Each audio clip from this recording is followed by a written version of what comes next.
Greetings, travelers. Greetings, travelers. It is I, Erica, and Bo. We are here.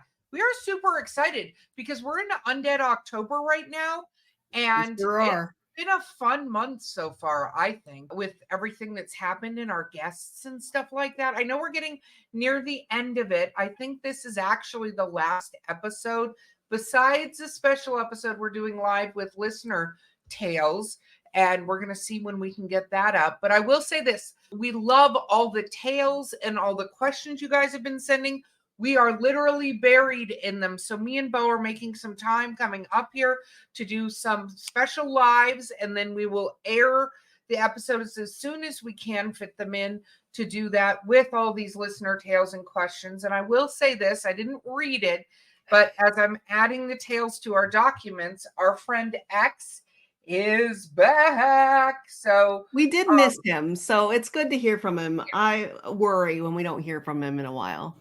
Yes, me too. Me too. So we're excited. We're going to have that. We're going to have that coming up.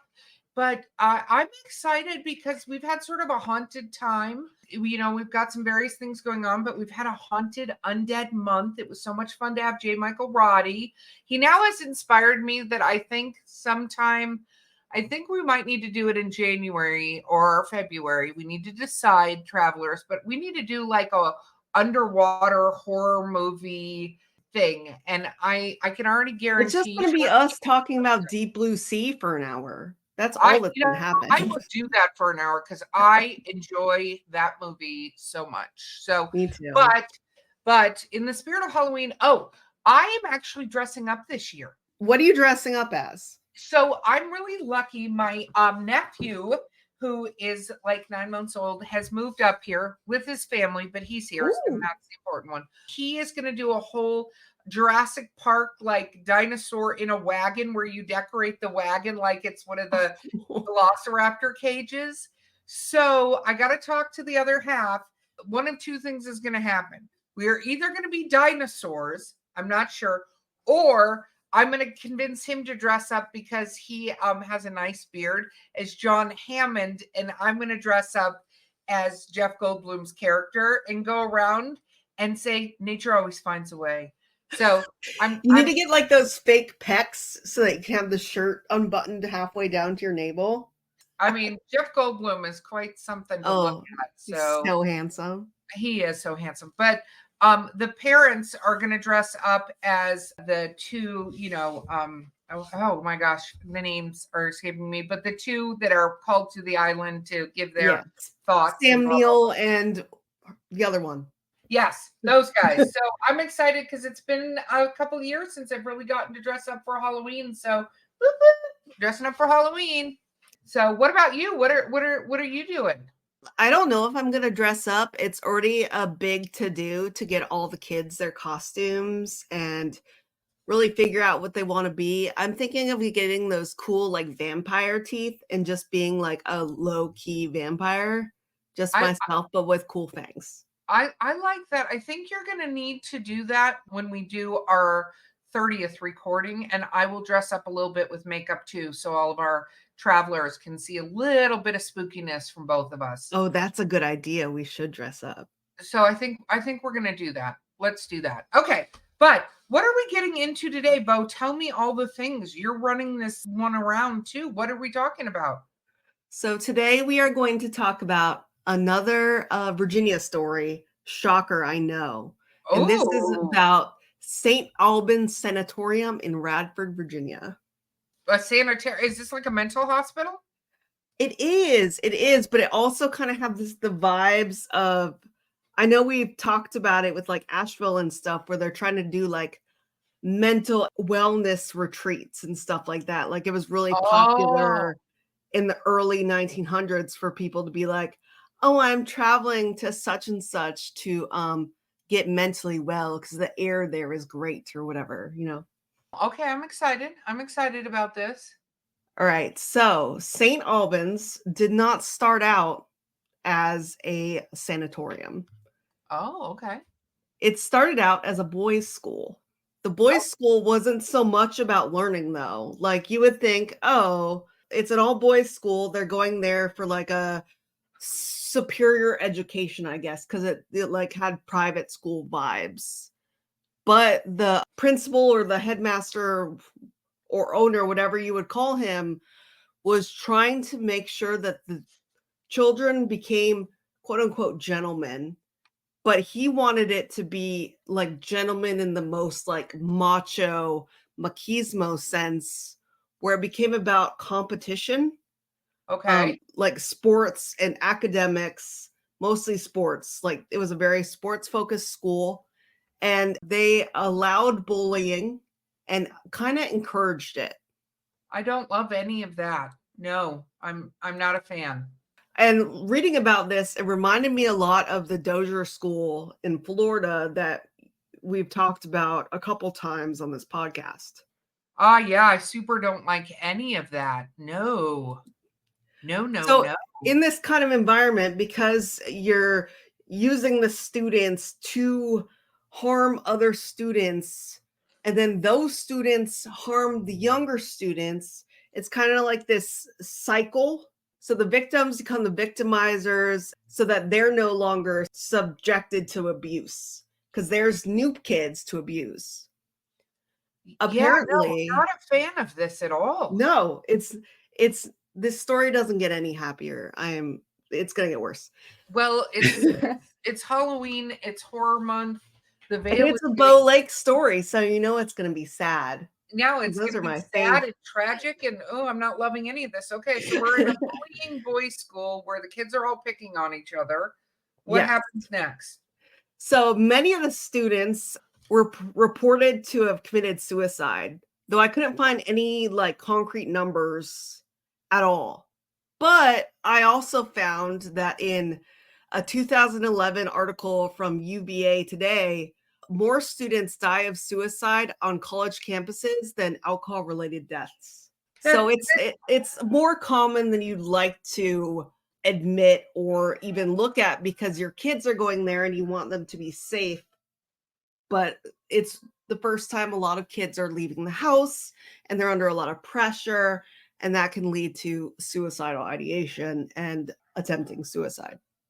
I'm not surprised by that. I hate to hear it, but I think there's also sometimes an undue amount of pressure put on kids about what their future is going to be when sometimes it's kind of hard to know what you want to be when you grow up. And I personally feel you should get to decide what you want to be about a dozen times as you're growing up, because I changed my mind about what I want to be. I got a bachelor's in one thing, decided I was going to get a master's in another thing, got that degree, decided I hated that, and then like did another thing. Because in your 20s, you don't know what the hell you're doing. You're still trying to find yourself. So then being like, this is the thing I'm going to do for my whole life. It's wild to think that you'll know that at that age. I still sometimes am like, I don't know. What am I going to do? You know? No, I feel like that regularly. I think even this week I reinvented myself. I'm going to be honest. I've really, and we'll have to talk about this on a future episode. I have started to fully embrace my Appalachian witchness this As week. you should. Yeah. And I did some spells this week. We'll talk about that on another episode, but I reinvented myself. That's what I want to be now, is an Appalachian witch. Hell yeah. So not only were there a bunch of suicides at St. Albans, there were also a few homicides reported. Ugh. And unfortunately, I couldn't find a lot of information about this. I'm assuming it's because they don't want those records out there, you know? Like with the Dozier School, those records were like hidden in a box in a church. So I'm assuming at some point we're going to find the records from St. Albans or other boys' schools like this, and we're going to find out that they were horrific and there's bodies buried all over the place. Yeah, well, or we won't find it because they've done a very good job of burying all of that. So True. Yeah. I was kind of curious about the area where this school sits on, and I found out that the land is said to have been bloody long before anything was built there. In the early 1700s, there was land conflict between the indigenous residents and the invading European settlers. Oh, big shock there as well. I know. I read that and I was like, oh, I am surprised. Said nobody ever. Yeah. The Shawnee attacked the colonists of a settlement called Draper's Meadow, killing 5 and taking additional hostages. The Shawnee apparently also left the colonists with some reminders of what they had done, including a disembodied head in a sack. Okay. Well, yeah, hard pass I on mean, that. sometimes you need a reminder of what you did wrong and what happened as a result. So I guess a head, In a is bag. a is a good reminder. I don't think they needed the reminder, but No. Just and not only was there a head in a bag, but the Shawnee also took hostages. So, oh, there's a reminder too that a bunch of the colonists were taken away. okay. Uh, some of the hostages were able to escape, but the journey home, which was 42 days and 1,000 miles, was rough and may have resulted in cannibalism or an attempted cannibalism. Oh my gosh. There Um, was one girl or woman who said in her experience that another older woman who was with her tried to tried to kill and eat her, and she managed to get away. So that's why we think, was there cannibalism or was it just somebody tried because they were so desperate and hungry? But there were so many hostages, we don't know if that, occurred. well, and here's the truth is that, oh my God, I can't believe I just said, here's the truth. Here's the Um, truth. here's the fact is there are stories all throughout history where somebody has, for instance, where cannibalism has gone into place when there isn't food and that's the Yeah. only source of food. And usually they start by eating the dead, but it can, yeah, no. Oh, okay. I'm not loving any of the story. Okay, continue Yeah. on though. And there was also a Civil War battle that occurred there called the Battle of Cloyd's Mountain. I could not find much information about this except that there was a battle. And I'm assuming, like, another of course moment, a lot of people died in that battle. Yes, it's probably. Yeah. All right. So when the building was erected as the boys' school, the architecture of the building is called Georgian architecture, which was Okay. really popular in like the 18th century.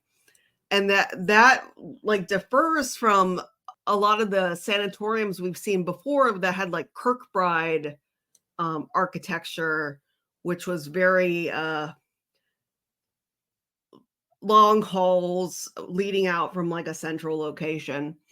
Well, I Um, think there were at the time they thought this would be like open space and things like yeah, didn't work out that way at all. Instead, it's just long and creepy. But what was this? yeah. As someone who has visited Trans Allegheny Asylum, it does not feel wide open at all. It feels very, very claustrophobic. Okay. So this one had a lot of Georgian architecture. There was a focus on symmetry, classic detailing, like filigree and stuff like that, brickwork, gabled roofs, multi-pane windows. Apparently, unlike a Kirkbride where there were just halls running each direction that were like straight lines, this building was really maze-like, and visitors often get lost, which definitely adds to like the whole creepy factor Oh wow. of the whole thing. Like, also imagine if you're going there as a student at the boys' school, there's a lot of places where you could get cornered by other kids or do something that you're not supposed to be doing because no one's going to find you. Yeah. No, that's so true.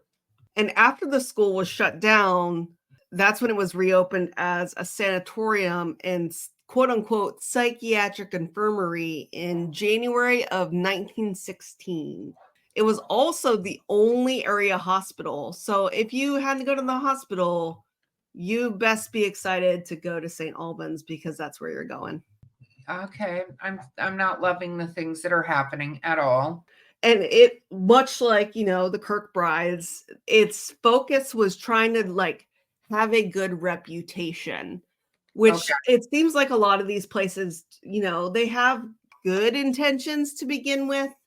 They're just very misguided and also somewhat hypocritical and a little yucky when it comes to like mental health care. Because, this is before we understood mental health, and a lot of these things they thought were helping. And in fact, they were just like abuses that happened to people here. Yeah, I'm not a big fan of any of this at this point. So it had a lot of like nice things in it. Like there was a rooftop garden, there was a bowling alley, and there was like a small small farm on the campus. Well, that's good, right? It I mean, wasn't that's nice really, that but there were some nice places. Question mark. yeah. Were they allowed to be used by the patients or just the staff? I don't know. Because it seems like were the patients used to gather the crops on the farm, and then were they allowed to eat them, or were they for the staff? Those kind of like power imbalances, I'm not sure how they worked here. Or Got it. was it like, you can enjoy the rooftop garden, let's go bowling, this is a good therapy for you? I don't know. Well, you would hope so. So I'm going to, in my little mind, think that that was the case. It was either the case or intended to be the case. Let's Okay, go with that. I like that. Yes. So much like other asylums and sanatoriums of the time, the parents were the why do I keep saying parents? The patients were subjected to quote unquote experimental, inhumane, and cruel treatments. I was going to say a lot of this, I think it's also goes back to the fact that at the time they thought they were on the cutting edge of X, Y, and Z, and they really were not on the cutting edge of anything.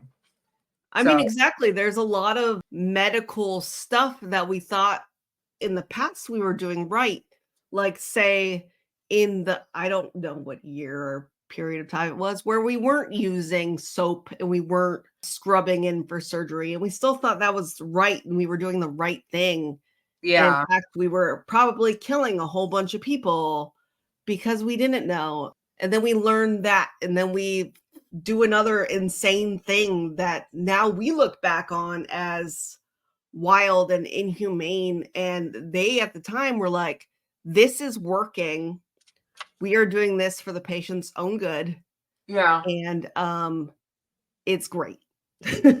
And it's great. We're doing It's great. great. We're doing such a good job.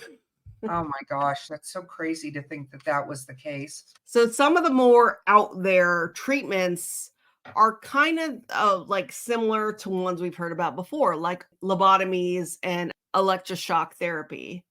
But they also use something called an insulin-induced coma. Oh, so Where they put them in where they diabetic. put them in a diabetic coma. Why? I'm not sure. I'm assuming it's to like, they probably thought it was like to restart your brain and like you would come out of it a new person because your brain had time to relax. But I think they were just harming people. Yeah, no, that's exactly what it sounds like they were doing, is just hurting people. So that's kind of terrible. And notably, electroshock, which we now call ECT because it is still used today, can cause skull fractures, severe memory loss, and spontaneous seizures. Yeah, we're pretty terrible people. But I guess when your brain is like so scrambled up from, oh, I don't know, getting an ice pick shoved up through your eye socket, you might look like you're doing better because you have nothing going on behind the eyes. So you're not hysterical anymore. No, and I think that's part of how they decided it, quote unquote, helped, is people appeared to be calm and they're not, right? Yeah. So when Carrie and I visited Trans-Allegheny, we did a little field trip, and there were pictures there of people like before and after lobotomies.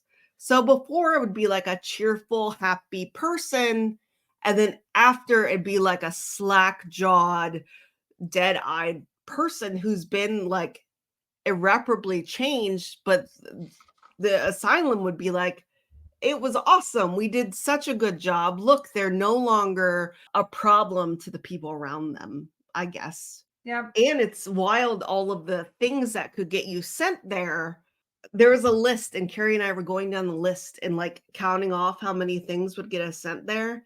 And it was quite a lot. Apparently, you could have like, just because you have menstruation hysteria or whatever, I guess it's just being sad because you have your period, you can go to the asylum. Oh If my you God. fall off a horse, you can go to the asylum. I don't love any of that. And another thing we saw, there were like examples of like the treatments, and there's one called hydrotherapy. Do you know what hydrotherapy is? I feel Or do like you have that's a guess? waterboarding, and I don't love that. So yeah.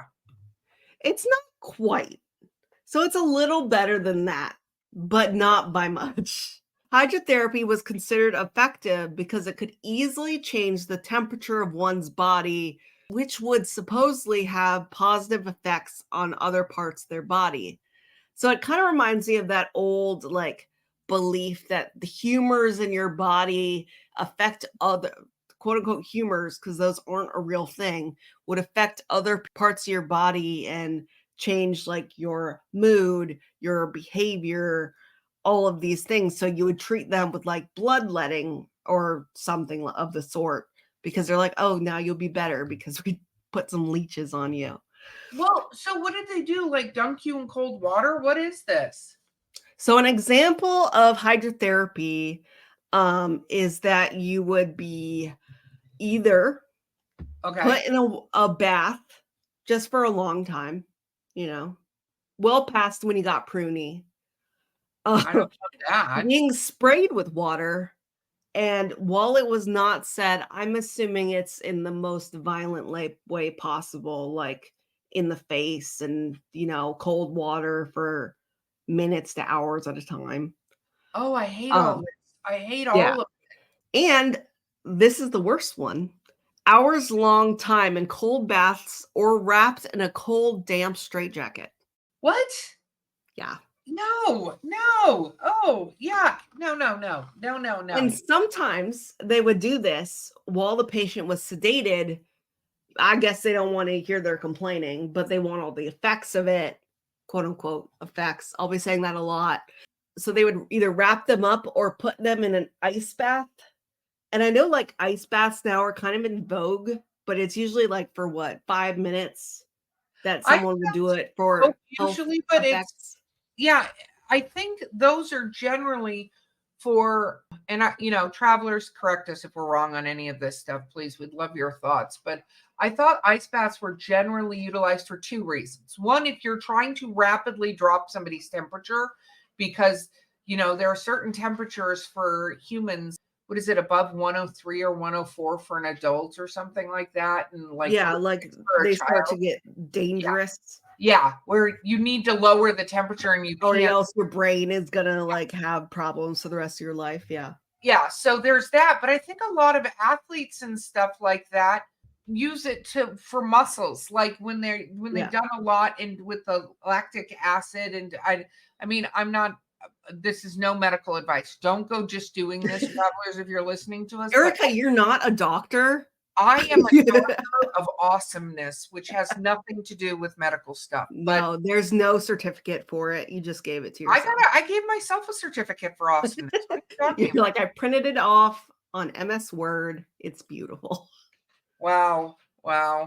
Yes, it is beautiful and it has stickers on it. And I'd like you to stop judging me. But I think that that's what it's used for. But it's used in a consensual way because they want to do that.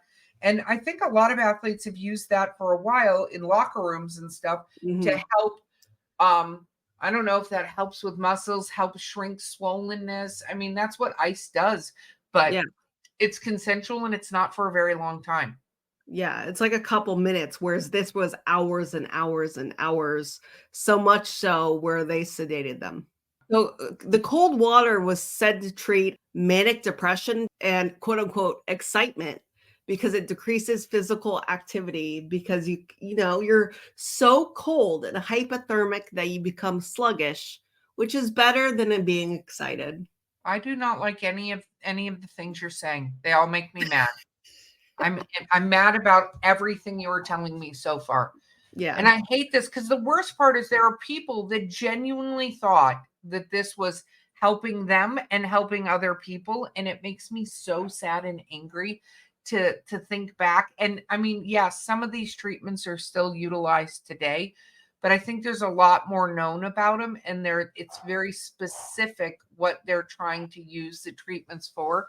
And I could be wrong, and I'm willing to be wrong, but to my knowledge, I think at least in the United States, you can't electroshock somebody without their consent to being electroshocked now. Like, Yeah. it's not like you just decide they're cray cray and that you're going to do this. Yeah. It's either them consenting or their next of kin or their power of attorney consenting if they are not able to consent. But I feel like that's a little hazy still too, and I don't want to be saying something wrong. So if I am wrong, please let me know, because I am talking out of my ass a little bit on that one. Yeah, no, absolutely. So if you know things, travelers, please feel Yeah, free. if you're a lawyer, please let us know. info@eerietravels.com. We will repeat what is said to us. Yes. Yes. And as I'm reading this, as someone with bipolar disorder, the thought of someone being like, you know what will help you? Putting you in a bathtub that's cold until you feel tired. I don't think that would help me. I think it would make it worse. No, I think here's part of the thing too. There's a whole thing about, like, I know people want to help, but enforcing things on people. And I know there are some people that have mental illnesses that make them not even who they potentially are because the illnesses are so severe, like PTSD. Yeah. There's levels where people are trapped in some other place in time, right? Yeah. But it's just sad to me because on top of whatever they have going on, right? And some of these, like you were talking about, are so minor, like having mood swings because you're on your period. I mean, now we're just like, have some Midol, some chocolate ice cream, and go watch the Hallmark Channel. Like, go have a good cry. You'll feel better. Have a good cry, have a heating pad, a warm thing that's rub your feet. Like, it's an understanding that you're going through something physically that is painful and uncomfortable, and it does affect your mood. Where back then it was like, oh, obviously we need to, you have this mood thing and you have these cramps, so let's dunk you in an ice bath because that's going to make How dare you be a hysterical person, or worse yet, a woman. Yeah. Oh, that's us women folk, we're terrible. I know. God, they should dunk us in a bath. Yeah, I think we need to we're on a tangent. We're going to take a quick break, and we will be right back after these messages from our amazing sponsors.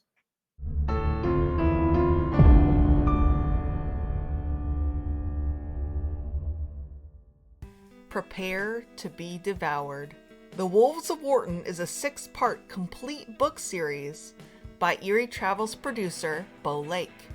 It has been called dark and visceral, steamy, dramatic, and a fresh take on the werewolf mythos.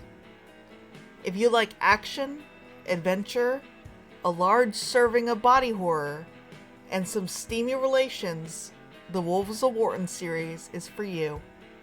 Pick it up wherever books are sold, or at linktree.com/Bo__Lake.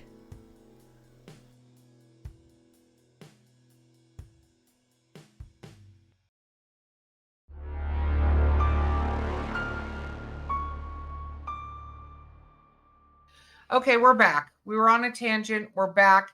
So I'm assuming this just keeps getting worse. So they're dunking people. What's next on this, freight train to hell in a handbasket? Let's go. So there is one more horrifying fact before we get to the fun ghost stuff. Okay. So apparently it's because this was the only hospital in the area, thousands of patients were brought here, and the facility was not equipped for this many people. Surprise. Oh, it's another one of those things like the Kirkbrides and stuff like that, where people went, oh, we can dump everybody here. This ratio is going to make you really upset. So the staff to patient ratio was 48 to 6,509. Oh my God. Like, you wouldn't even know, you wouldn't even be able to look at every one of these people that you were assigned. Oh my, No. repeat those numbers to me again. I'm pulling out the calculator. How many patients? 48, 6,509. Divided by Or 48, let's yeah, just say that is 136 people per person. that you'd have to see every day. Yeah, there's not enough time to even talk to them for more than, No, yeah. a second, or maybe make eye contact with them. And That's this it. wasn't like these were a doctor for everything, because these were the No. doctors, the nurses, the janitorial staff, the kitchen staff, probably cooking food. Like, oh God, that's so terrible. Imagine cooking for 6,509 people. I But would that's not love even that. the amount, because it's 6,509 times 48 is the amount of people who are there, which is an insane amount of people in this one building. And obviously, this didn't help the conditions at all. No. I'm assuming people were packed together. Hygiene was really bad. A lot of patients were probably ignored the entire time they were there. I'm sure there were staff abuses, patient abuses. I don't think this was good in any capacity ever. No, it sounds like, this is another one of these places where the road to hell is paved with really good intentions, but no, this is no, nope, nope, nope, No. nope, nope. So I have a little game for you. Oh God. I want you to tell me what year you think this sanatorium closed. Okay. I already know I'm going to be very displeased and wrong, because immediately in my mind is like, I want to go. This place had to have closed in the 40s, right? I already know that's not the answer at all. So if I'm going to take an educated guess into what, like, because of the things Mark has told us and stuff like that, let's go with the 1990s. You are correct. Okay. Oh, I didn't like being correct. I don't want to be correct in that at all. No, I hated being correct in that. No, no, no, no, no. Though I do think that the conditions did get better around the 60s, because it did change hands at this point. It was Okay. bought by a company who ran the hospital/sanatorium until the 90s when it closed. So it was scheduled to be demolished. This Yeah. was the plan. But that's the plan with a lot of these places, like Trans-Allegheny. I keep bringing that up because that's the only one I've been to. Waverly, all these places, they're like, let's bulldoze these, forget about them, forget about the atrocities that happened here, because it doesn't look good, Yeah. No, they always want to close it up and pretend like it didn't happen. One thing that I thought of too with why we might not see anything on the children is that when people are considered minors, a lot of times the records are sealed, but Yeah. my guess is that they're not even kept. So, okay. So the 1990s, even though it had 30 years of getting better, it couldn't have gotten that much better, because I think it was the 80s when Geraldo Rivera started doing all of his expose, like showing how bad a lot of these places were. Yeah, I think it was Staten Island, where he went and stayed. So the plan was to demolish it, but then it was purchased by a former patient. What? A former patient purchased it and decided that they were going to give historical tours and paranormal tours, which I think is a really great service for the community. And it really speaks to how strong that person must be to be going to this place every day, seeing stuff related to this place on their bank account, and knowing that they are helping get the word out there about like what happened. Oh my God. No, I don't think I could do that. Okay. Yeah. So when did they purchase it? I'm not sure, because the only data I could find was the 60s when it changed hands. I'm assuming when it was around time for it to be demolished in the 90s or early 2000s is when they purchased it. Okay. So, okay, they purchased it, and I'm assuming they didn't like clean it up or anything. They just gathered and put together the historicalness of it, right? This is funny because this was going to be my next point. So when we were at Trans-Allegheny, the main building, pristine, beautiful. They've updated it. They have turned it into this like patient quote unquote rooms, they turn into little exhibits so you can learn about the asylum. Yes, there are parts that have not been updated, and those are the parts that Mark has told us stories about. But at St. Albans, that has not happened at all. It has not been restored. There's graffiti everywhere. There's peeling paint. Vandalism and theft were very common here, especially in 2003, because that was when it was like unoccupied. There was no one doing work in there. There was no one, trying to turn it into a tourist place. So according to some sources, Oh, but now this, I'm looking at this building. I know, isn't it kind of Yeah. beautiful? No. Look at the outside. It's beautiful. No. No. But you don't think any of these buildings are beautiful. Like, No, I don't, I, because I can I see the sent you vibes pic- from I them. So sent you pictures of Trans-Allegheny, and I was like, isn't this beautiful? And you were like, no. no. You have a love for it, but like you look at this place, and if I was being brought forward, it actually kind of reminds me of an old school, like looking at it. Yeah. It does very much have an old school vibe. Yeah, no, it And I definitely. mean that in every sense of that phrase. Yeah, no, it definitely. I mean, we'll provide the links so you guys can see it, because there's a whole like the rules of the haunted house, and they're doing the haunted houses now and blah blah blah. But I don't. So I was talking to our good friend Mark Muncy about this, and I was like, I didn't know that this was St. Albans is one of the most haunted spots on the East Coast. Really? And he goes, and he says, well, they all say that. Every single place, Trans-Allegheny, Waverly, St. Albans, all of these places all say they're the most haunted place on the East Coast. Oh, Because wow. who's going to prove it? There's no way to quantify hauntings. There's no way to even like, at this juncture, we can't even 100% prove hauntings. So you can just say stuff like this. Who knows? Well, and we talk about this a lot, because I look at that place and think to myself, I'm not going in there. And you look at it and think, I'm going in there. I know I would that's like what to go in there. that makes us the yin to the yangs on this show. Yes. But I think the truth is there's so much negativeness and so much horribleness that happened. I don't see how it can't not have something, and I'm not saying ghosts, but something kind of stuck there, because it would take, I think, a really obscene amount of positive energy and stuff like that, like almost a balance. I know we joke, but like in Ghostbusters 2, where they get everybody to sing with the Statue of Liberty and like try to break the negativeness that's in the city. I know it's cheesy, travelers, but go with me on this, is that you've got to think that that place opened in 1916 and didn't close its doors really until, in 2004 it was abandoned. So at least for their website.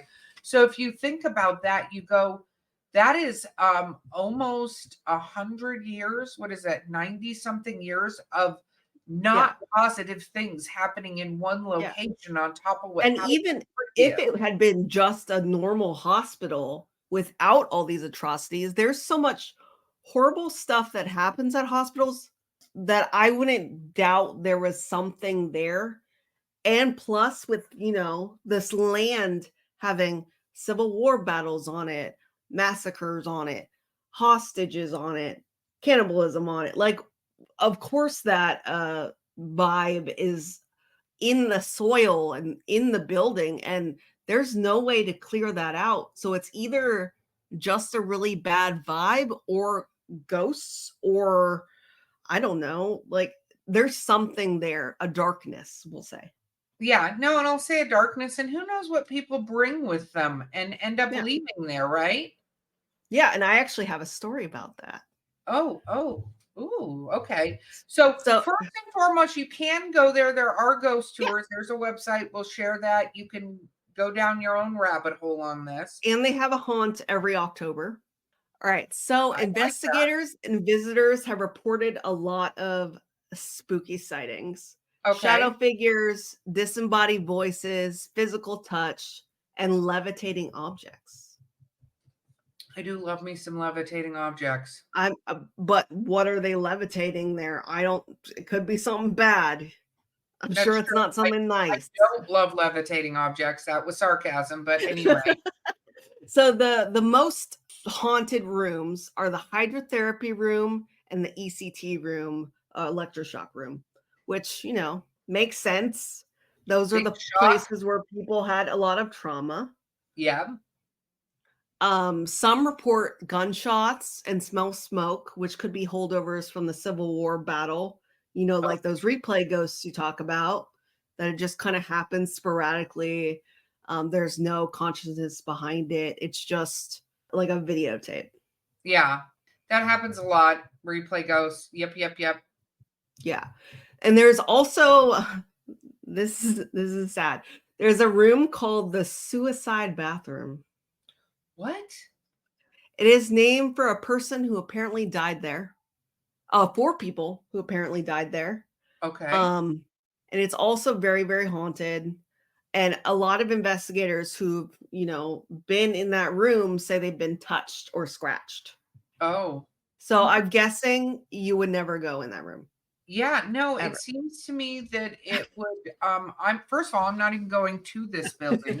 So I don't want to be on the ground, says Erica. I do not, because just even looking at the pictures, I got the heebie-jeebies and I have zero interest in this at all. But well, then who's going to go in with me, Erica? I don't want to go in by myself. We can find travelers that are more than willing That's to go on true. these expeditions with you. I will just wait outside with proper crystals and things like that to help make sure you don't take anything home. You're going to have a salt circle around yourself. Yes. So I read a story on the website Bloody Disgusting by a woman who lived across the street from the sanatorium. And her name was Michelle Swope, if you want to look up her article. Oh, well, can we include a link in our show notes? I will. We will absolutely 100% include one. Okay, so what did she say? So she reported that there was a heaviness as soon as you entered the building, which is something we've discussed a lot about feeling at these different locations. Like you just feel, it almost feels like claustrophobia a little bit, and like you're being like, the weight of the world is slowly descending on you. Yes. I've only felt it once or twice, and it is disgusting. Oh, yeah. No, this is why I won't go into these places. Yep. Please and thank you. She also mentioned there are multiple incidents where the vibes were so bad that she couldn't stay in there and she left. And she was a person who loved like paranormal stuff, loved to investigate, but she knew when she was done and had to leave. I understand that. Yep. She said she was friendly with the people who work the haunt, held there every year, and that some actors would try to rile up the ghosts, which doesn't seem like a good idea. No, that seems like a horrible plan. So we shouldn't do that. No, you really shouldn't. And because they were riling up the ghosts on these tours, one friend of hers was scratched. Okay. And I kind of think, they probably got off easy because that could have been so much worse. Yeah. A lot. Imagine all the horrible things that could have happened to them. They could have been pushed down the stairs. They could have been lost in the labyrinth that is this building. Yes. All right. This part is going to make you throw up. You ready? Oh, God.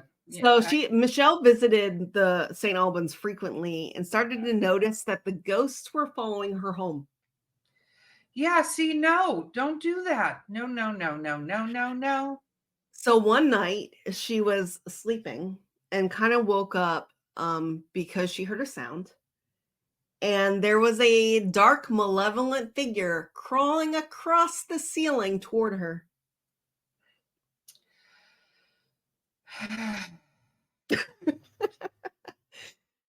No. Are you just picturing it? No, I'm not, because no, hard pass. It reads like something out of like American Horror Story or like the movie Hereditary. I just imagine the mom scrabbling across the ceiling. Yeah, I don't love any of this that you're describing. Thank you. You're welcome. So she called out to her husband in the other room, and when he came in, a light bulb blew out. So they were like plunged into darkness. They did eventually do a cleansing ritual on their apartment, but it didn't seem to remove the palpable negative energy. So when they moved away. Yeah, no. This is why you got to be careful going into these places. And travelers, I'm just going to say this. There are so many different methodologies and stuff like that, but you've got to be careful because some of these things do go, oh, I can go with you. I'm going with you, and whatever that is. Because I think it's a ghost that was crawling across our ceiling? No, I do not. I think it was something else. But you walk into a place like that enough times, they're like, oh, I can leave with you. I'm going to do that. Yeah, and after she moved away, luckily everything stopped. The activity in the house stopped, and luckily the ghosts decided to go back across the street to the asylum and hang out there. I am glad they did that for her too, but was not making great choices. I'm just going to say it. But I found this whole story interesting because it's one of these places that I've never heard of. And I've lived in Virginia since I was in 8th grade, which was years ago. I'm not going to say how long ago that years ago. Yeah. Yeah.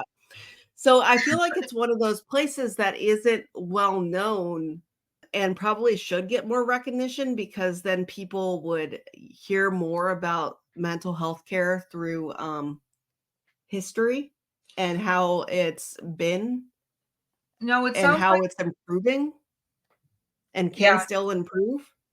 No, I think that's really the message we can say to this. So, travelers, this is definitely should be a spot you should go check out. It looks like you can do private investigations if you want to, and you can go during the time they have their haunts. They have a bunch of rules. Please follow the rules. Don't just show up there.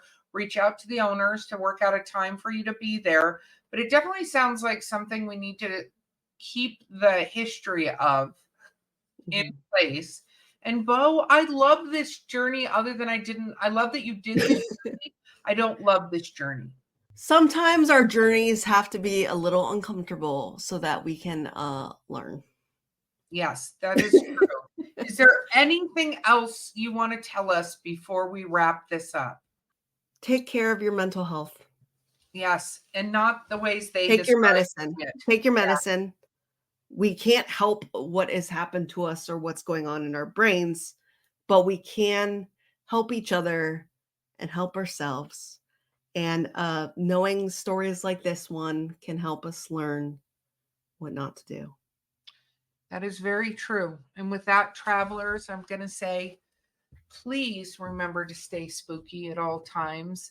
And when visiting places like the St. Albans Sanatorium, remember to bring your protection in whatever shape or form that is. State your intention before you go in there.